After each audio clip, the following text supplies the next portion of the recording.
Salam Kamir, kekaguman ilahi mengarah pada iman dan rahmat. Saudara-saudari yang terkasih, saya mempunyai muka yang putih-putih. Itu selalu dihindari banyak orang. Kalau orang mendekat, langsung dia lari. Kalau orang mendekat lagi, dia lari bersembunyi. Supaya takut dengan saya, tidak dekat dengan saya. Karena saya mempunyai penyakit sebagian putih-putih dalam kulit saya, yaitu kusta. Nah, kalau orang mendengar sakit kusta, kadang-kadang orang takut ketularan. Kadang-kadang orang berpikir tidak ada obatnya. Kadang-kadang orang kemudian lari menghindar. Daripada ketularan saya lari. Tetapi zaman sekarang kusta ini bisa disembuhkan. Dan kusta ini sungguh-sungguh tidak menakutkan. Di Tangerang ada rumah sakit Sitanala, penampungan untuk orang-orang kusta, dan sekaligus juga tempat untuk rehabilitasi supaya mereka bisa nanti kalau sembuh siap-siap untuk bergaul dengan masyarakat lagi. Saudara-saudari yang terkasih, Injil hari ini di mana gereja memperingati Santo Leo Agung. Gereja memberikan Injil hari ini tentang 10 orang yang kena penyakit kusta. Ketika Yesus berjalan menyusuri daerah Galilea, Samaria, kemudian Yesus didatangi 10 orang yang sakit kusta, 10 dengan 10 jari begini. Dia langsung datang minta kepada Yesus, "Tuhan, saya disembuhkan, kami ini sakit kusta." 9 orang itu ada kebanyakan dari bangsa Yahudi, tapi ada juga 1 dari Samaria. Kemudian mereka bertemu dengan Yesus dan Yesus mengatakan untuk menyembuhkan orang itu, "Sekarang kamu pergi, temuilah pemimpin ibadat." Karena memang kalau orang yang sakit kusta dan sembuh harus menemui pemimpin ibadat untuk melaporkan bahwa dia sudah sembuh dari kustanya. Dan orang tidak akan takut lagi mendatangi dia. Dia tidak akan dikucilkan lagi. Maka karena dikucilkan mungkin tidak jarang 10 orang itu berkumpul.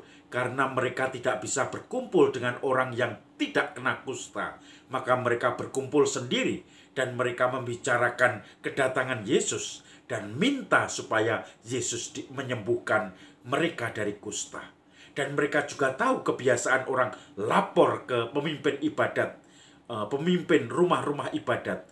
Itu adalah untuk menyatakan bahwa mereka sembuh. Distempel orang ini sudah tidak kusta lagi dan boleh bergaul dengan orang-orang yang sehat. Dan dalam perjalanan untuk lapor itu, mereka sudah yakin pasti disembuhkan karena lapor dengan pemimpin ibadat, pemimpin rumah ibadat artinya sembuh. Maka dalam perjalanan mereka sembuh. Dan mereka bersyukur kegembiraannya. Saya sembuh dari kusta. Dan saya bisa berkumpul lagi dengan keluarga saya. Dengan orang-orang yang saya cintai. Saya bisa bersosialisasi lagi. Karena sebelumnya saya selalu dikucilkan. Bahkan ketika ketemu orang yang tidak kusta, saya dari jauh harus teriak, "Najis, najis, saya kusta, saya kusta. Tolong menghindar dari jalan saya. Atau jangan mendekat ke saya." Dan mereka sudah lepas dari itu semua, penuh kegembiraan. Maka 10 orang itu tahir dari kustanya, sembuh. Dan kemudian 1 orang, anehnya orang dari Samaria saja, yang datang kembali kepada Yesus untuk berterima kasih, bersyukur atas bantuan Yesus itu. Yesus menyindir, "Bukankah yang saya sembuhkan tadi 10 orang kusta? Kenapa yang datang hanya 1? Mana yang 9?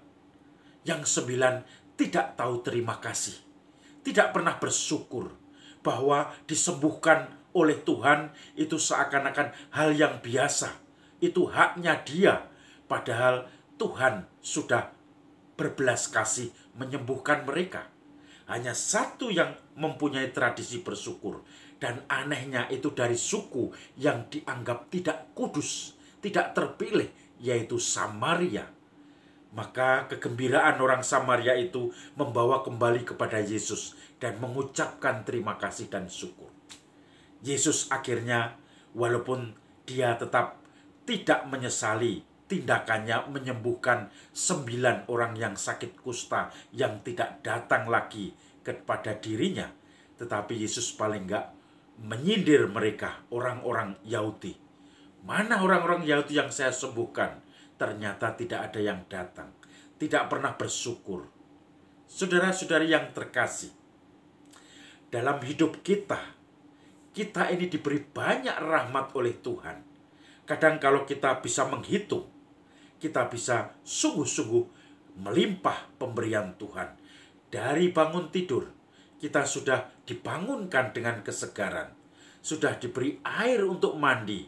Ada yang air hangat dengan heater, ada yang air segar dingin. Kemudian dengan menyucikan badan pagi, nanti berkegiatan. Ada yang ikut misa pagi, ada yang ikut berdoa sendiri, ada yang menyiapkan pekerjaan. Semuanya sudah diberkati Tuhan. Tiba-tiba ada kebiasaan orang menjemput kalau bekerja. Teman akrabnya selalu menjemput. Maka dia pun menerima kebaikan Tuhan dengan dijemput oleh temannya. Atau kalau tidak, mungkin dia bisa naik Grab, naik ojek, Gojek, atau mungkin naik angkutan umum. Itu menjadi suatu tradisi tiap pagi. Rahmat Tuhan lagi, banyak orang yang menyediakan diri untuk membantu kelancaran kegiatan kita. Kita makan, kita menikmati matahari, kita nikmati sosialisasi bertemu dengan rekan-rekan kerja, yang sekolah rekan sekolah, rekan-rekan di mana kita berkegiatan dengan tetangga, sesuatu rahmat yang saling memperkaya. Maka malamnya kita perlu kembali kepada Tuhan, bersyukur dalam doa, mengucapkan terima kasih. Tuhan, hari ini begitu wonderful, begitu mengagumkan. Engkau memberkati kami. Dan ternyata semua yang kau berkati itu sangat berguna bagi kami. Penyakit-penyakit kami kau sembuhkan. Kusta-kusta kami sudah kau hilangkan. Dan akhirnya sudah tidak ada lagi warna putih dalam kulitnya. Dan kemudian saudara-saudari lagi, kita bisa bersosialisasi dengan setiap teman, sahabat, saudara kita. Karena kita diberi fasilitas-fasilitas untuk saling mengembangkan. Maka mari kita bersyukur setiap saat.